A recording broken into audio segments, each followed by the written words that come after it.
तो आप लोग कैसे हैं। मैं आज एक कहानी लेके आई हूँ जिसका नाम है 6 बेटियों का बाप।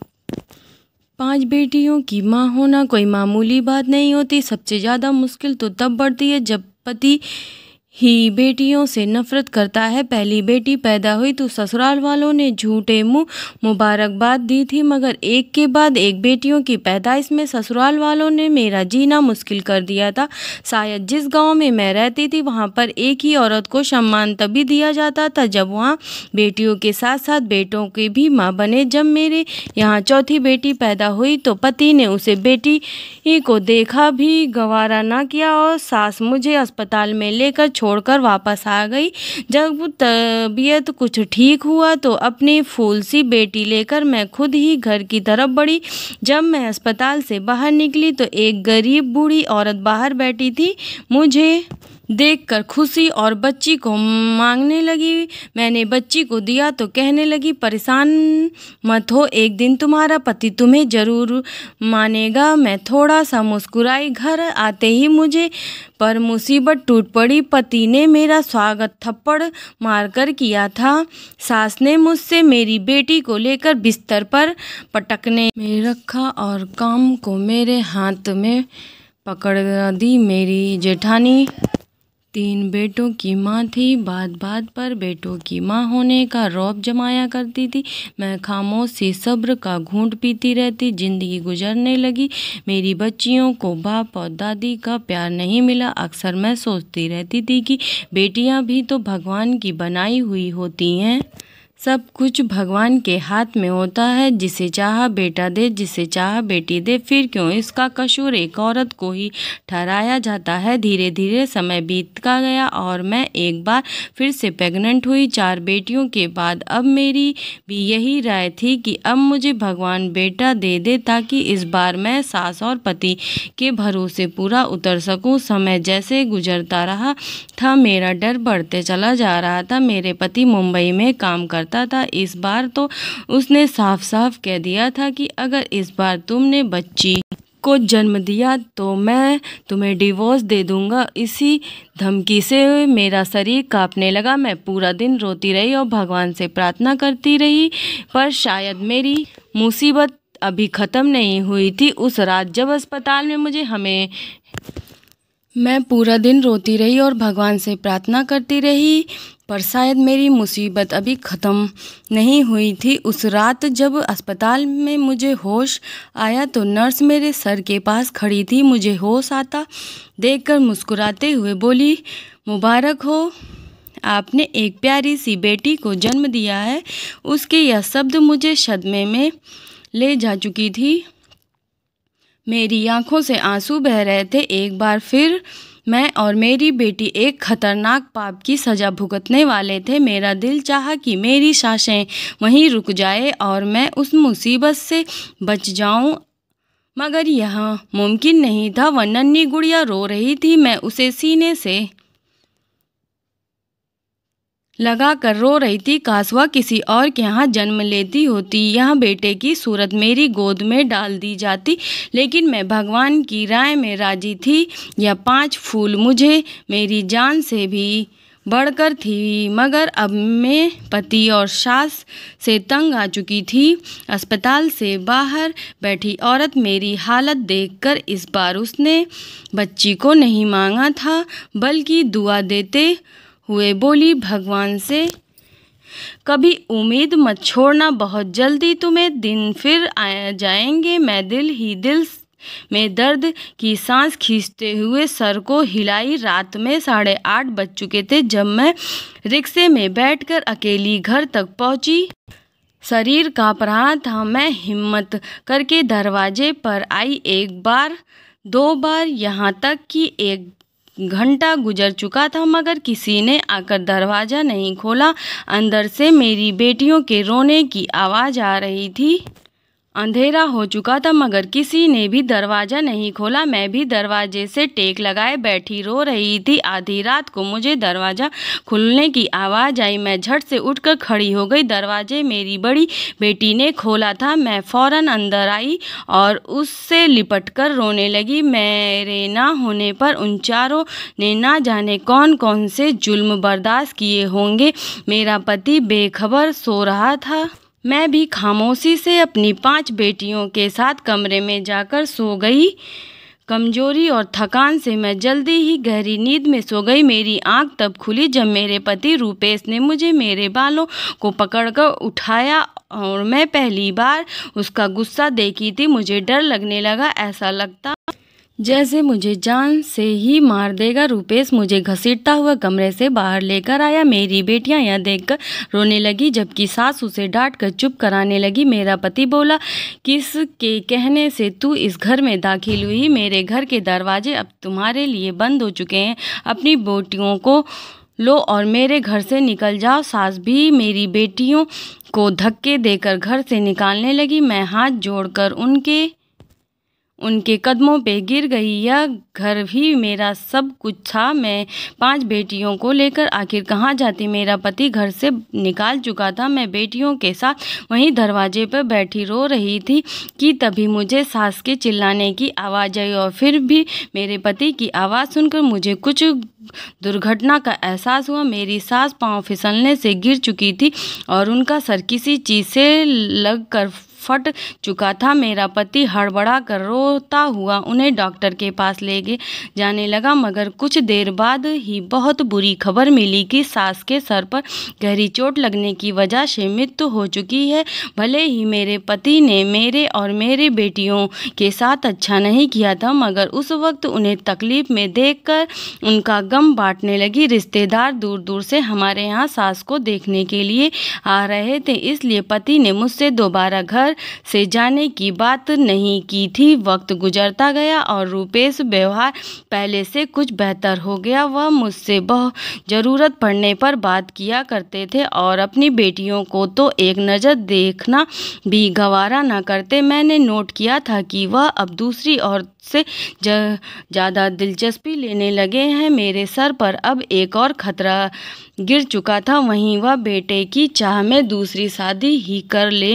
मेरी बेचैनी दिन पर दिन बढ़ती जा रही थी और एक दिन ऐसा आया जब मेरा सोचना सही साबित हो गया। मेरे पति मेरे पास आया और संजीदा शब्दों में बोला, मम्मी को गुजरते हुए 3 महीने हो चुके हैं और अब मुझे वापस मुंबई भी जाना है। मुंबई जाने से पहले दूसरी शादी करना चाहता हूँ क्योंकि तुम तो बेटियाँ पैदा करने की मशीन बन बैठी हो। यही ख्वाहिश मेरे माँ भी दिल में समाये दुनिया से चली गई। पति का यह शब्द मेरा खून खौल गया था। पहले की मुसीबत कम थी क्या जो अब मेरे सर पर सौतन भी लाना चाहते थे?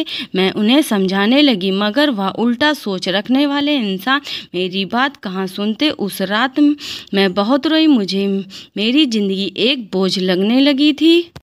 दिल चाहता कि मैं खुद को इस दुनिया से आज़ाद कर दूं मगर जब ख्याल अपनी बेटियों की आती तो फिर इस इरादे को भुला देती। सुबह हुई तो मेरा शरीर बुखार से तड़प रहा था। पहले तो पति ने ध्यान नहीं दिया मगर जब मेरी तबीयत ज़्यादा बिगड़ने लगी तो मुझे डॉक्टर के पास ले गया। मुझे हैरानी तब हुई जब डॉक्टर ने कहा कि आप माँ बनने वाली हो। उसके यह शब्द मुझे कोई खुशी नहीं दे रही थी बल्कि उल्टा मेरी मुसीबत बढ़ा रहे थे। मेरे पति को आज रात वापस मुंबई जाना था। जब उसने यह खबर सुनी तो खामोशी से मुझे घर ले आया। घर लाकर तेज आवाज़ में कहने लगा, अगर इस बार तुमने बेटा जन्म दिया तो ठीक, वरना अगर बेटी हुई तो मार देना या फिर जिंदा दफन कर देना, मगर इस घर पर मत लाना। मगर मेरी बात के खिलाफ हुई तो तुम्हारी 5 बेटियों को ऐसी जगह भिजवा दूंगा जहां पर तुम दोबारा कभी उनसे मिल नहीं पाओगी। पति की शर्त सुनकर मैं दंग रह गई। रूपेश मुंबई चला गया था और मैं डर का शिकार हो चुकी थी। जैसे जैसे वक्त बीतता रहा था मेरा दिल धड़कता जा रहा था। मैं हर समय यही प्रार्थना करती कि इस बार मुझे बेटा मिल जाए। मेरे घर में एक और बेटी आने का मतलब था बाकी की 5 बेटियों में भी हाथ धो बैठना। मैं नन्ही सी जान को किसी भी तरह मौत के घाट नहीं उतार सकती थी। समय पूरा हुआ और मैं भगवान से प्रार्थना करती अस्पताल में चली आई। मुझे इस बार बेटा ही चाहिए था। अगर शायद भगवान ने कुछ और ही मंजूर था। एक बार फिर मैंने बेटी को जन्म दिया था। पति का बार बार आता फ़ोन मैं काट दे रही थी। उसे क्या बताती कि आप छठी बेटी के बाप बन चुके हैं। मेरे लिए बिल्कुल भी आसान नहीं था, मगर अब मैं दिल पर पत्थर रखकर फैसला कर चुकी थी। मैं इस बेटी को अपने साथ नहीं लेकर जाऊंगी। मैं इस मासूम बच्ची को मारने का भी सोच नहीं सकती और ना ही उसे जिंदा दफन कर सकती। मुझे कोई बीच का रास्ता निकला था और यह काम शायद मेरे लिए दुनिया का सबसे मुश्किल काम था। मैं अस्पताल से बाहर निकली। सामने वही गरीब औरत बैठी थी। ना जाने उस वक्त मैंने दिमाग में क्या सोचा। मैंने उस गरीब औरत को अपने साथ ले लिया और अस्पताल से हटकर दूसरे जगह पर चली गई। वहाँ औरत हैरान थी, मगर जो बात मैंने उससे कहा उसे सुनकर वह एकटक मुझे देखने लगी। कुछ देर खामोश रहने के बाद उसने हाँ मैं सर हिलाया और मेरी बेटी को मेरी गोद से उठा लिया।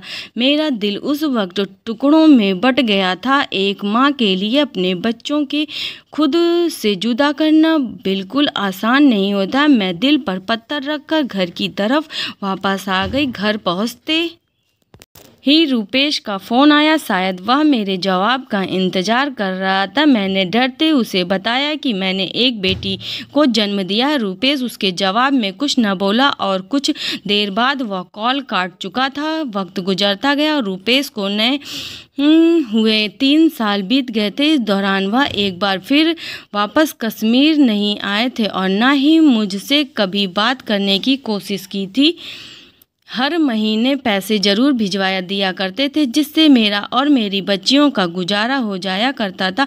मुझे दोबारा वह गरीब औरत कहीं नज़र नहीं आई थी। वह मेरी 5 बेटियों मेरे पास मौजूद थी, मगर मुझे हर तरह रह रहकर उस बच्ची की याद सताती रहती थी जिसे मैंने 3 साल पहले एक गरीब औरत को दे दिया था। अब तो लोग तरह तरह की बातें करने लगे थे। कुछ का कहना था कि रूपेश मुंबई में किसी दूसरी लड़की से शादी कर ली है और मेरे भांजे बता रहे थे कि रूपेश की दूसरी पत्नी और बेटा पैदा हुआ है। उन लोगों की बातें मुझे परेशान कर रही थी। मैं जब भी पति को कॉल करती वह मेरा फ़ोन नहीं उठाते थे। अब तो उन्होंने पैसा भेजना भी बंद कर दिया था। अब भीख मांगने की नौबत आ चुकी थी। जब घर में पूरे खाने पीने की चीज़ खत्म हो चुकी तो मैंने खुद काम करने का फैसला किया। जहाँ भी काम मांगने जाती तो लोग मेरा मजाक उड़ाते कि पति मुंबई में लाखों कमा रहा है और पत्नी घरों में नौकरी ढूंढ रही है। पति का इंतजार करते करते 18 साल बीत गए। मैंने अपनी तीनों बेटियों की शादी कर दी थी।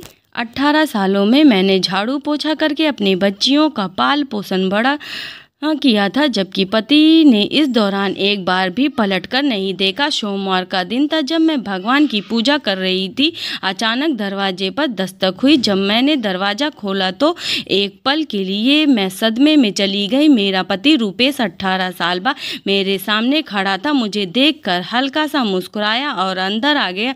उसने घर आते ही मुझसे बिना कुछ बातें किए सिर्फ इतना कहा, अब हमेशा हमेशा के लिए कश्मीर वापस आ चुका है और अब सारा कारोबार यहीं करेगा। मुझे तो हैरत तब हुई जब उसने कहा कि वह पिछले 2 महीने से कश्मीर में ही आया हुआ था। मैं खामोशी से उसकी बातें सुन रही थी। वह अपने बैग से कपड़े निकालकर फ्रेश होने चला गया था। 18 सालों में मुझे रुपेश के बिना जीने की आदत हो चुकी थी, मगर तकलीफ तो तब हुई जब उसने आकर एक बार फिर अपनी बेटियों के बारे में ना पूछा और ना ही मुझसे यह पूछा कि 18 सालों में मैंने कैसे अपना पेट भरा। शायद यह भी मुझे भी सब्र करना था। रुपेश बाहर निकला और कुछ ऐसा शब्द बोला, उसे सुनकर मेरी सांसें रुक गई थी। वह कहने लगा कि वह कश्मीर में एक लड़की को पसंद कर चुका है, उसका नाम पूजा है और अगले सोमवार को उसकी पूजा के साथ विवाह है। वह मुझे बताकर दोबारा घर से जा चुका था। मैं उसे ताना दिखाती रह गई। क्या कोई इस हद तक लापरवाही हो सकता है? उनकी बेटियां उसकी प्यार के लिए तरस रही थी, मगर उसे कोई परवाह नहीं थी। सोमवार का दिन भी आ चुका था। घर में दुल्हन की तरह सजा दिया गया था। मेरी बेटियां खामोशी से एक कमरे में छुपकर बैठ गई थी। उन्हें इस शादी से कोई दिलचस्पी नहीं थी। रुपेश बहुत खुश था। मुझे बताने लगा कि पूजा अपनी माँ के साथ यहीं आ रही है, यहीं पर उसका विवाह होगा और फिर अगले ही हफ्ते मैं पूजा के साथ वापस मुंबई चला जाऊंगा। मेरा सब्र का घों खत्म हो चुका था, लेकिन मेरा चुप ही रहना मेरा बेहतरीन जवाब था। मैं खामोशी से सर झुकाकर जब उसके कमरे में गई तो वह लड़की सामने बैठी थी जिसे रुपेश का विवाह होने वाला था। उसे देखकर मेरे पैरों तले से जमीन निकल गई थी। उस लड़की की उम्र 17-18 साल थी, जो अपनी नज़रों से बार बार मुझे देख रही थी, जबकि वही दूसरी तरफ मेरा पति उस लड़की की मां को पैसा पकड़ाता हुआ ना जाने क्या बातें कर रहा था। पैसों की भीड़ में आज एक औरत को मासूम लड़की का चेहरा नहीं दिख रहा था। तभी रुपेश की कॉल आई और वह खामोशी से कमरे से निकल गया। मैंने जब उस लड़की की मां को देखा तो मुझे लगा कि मैं इन्हें पहले भी कहीं देख चुकी हूँ, मगर कहाँ यह याद नहीं आ रहा था। वह औरत भी बार बार मुझे ही घूर रही थी। मैं जल्दी से कमरे से निकलकर आई और अपने दिमाग पर जोर देने लगी। पंडित जा चुके थे। तभी मेरा दिमाग मेरे ख्याल में आया और मेरे होश उड़ गए। यह कैसी मुसीबत टूटने वाली थी। मेरा शरीर सुन्न होने लगा था। तब मैं बाहर निकली और जाकर पूजा की माँ को पकड़कर अपने सामने किया और मैं उसे देखकर बोली कि तुम वही औरत हो ना जिससे मैं अपनी बेटी को दी थी। मेरी बात सुनकर वह हक्की बक्की रह गई और बोली, हाँ मैं वही हूँ, मगर तुम कौन हो? राजेश सवालिया नज़रों से हमें देख रहा था। मैं गुस्से से बोली कि मैं वही औरत हूँ जिसने 18 साल पहले अपने इस पति के डर से अपने बेटी को तुम्हारे हवाले कर दिया था। वह खबर किसी पाप की तरह गिरी थी। रुपेश घबराता हुआ वह औरत सीने पर हाथ रखकर जमीन पर बैठ चुकी। तभी पूजा हैरत में मुझे देखने लगी थी। जब रुपेश होश में लौटा तो उस औरत से सवाल करने लगा। वह औरत अब मालदार हो चुकी थी, लेकिन मेरी बात को सच मान गई। पूजा मेरी और रुपेश की बेटी है। अगर एक पल भी देर हो जाती तो ना जाने कौन सी मुसीबत टूट पड़ती। रुपेश अपना बाल पकड़ता जमीन पर गिर चुका था और होश आते ही घर से बाहर निकल गया। उनकी बेटियों से नफरत थी, मगर जो पाप करने जा रहा था वह बहुत बड़ा था। पूजा जमीन पर बैठी रो रही थी और बेहोशी से उसे रोता देखकर उसे सीने से लगाकर रोने लगी। रुपेश को घर से नए काफ़ी देर हो चुके थे। 2 दिन गुजर चुके थे और फिर दरवाजे पर एम्बुलेंस आई जिससे रुपेश को उतार कर घर लाया गया।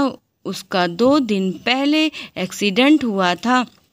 उसकी एक टांग टूट चुकी थी। उसकी जुबान दांतों में जाकर कट चुकी थी। वह अब बोल नहीं सकता था। जैसे भी था मेरी बच्चियों का बाप था। बेटियां कहाँ बाप को तकलीफ में देख सकती। जब जब मेरी बेटियां रुपेश की सेवा करती वह नज़र झुकाकर रोने लगता था। पूजा से उसने दोबारा कभी नज़र मिलाना था और ना ही पूजा कभी रुपेश के सामने जाना चाहती थी। कुछ दिन बाद रुपेश से अपना सारा धन अपनी 6 बेटियों के नाम कर दी और अपनी बेटियों से माफ़ी मांगी और अब सब खुश रहने लगे।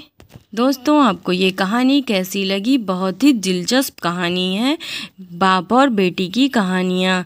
ऐसे किसी के भी साथ ना हो। Bye bye bye, next blog में मिलेंगे। लाइक कीजिए, सब्सक्राइब कीजिए बेल आइकन के साथ और सपोर्ट कीजिए। बाय बाय बाय दोस्तों।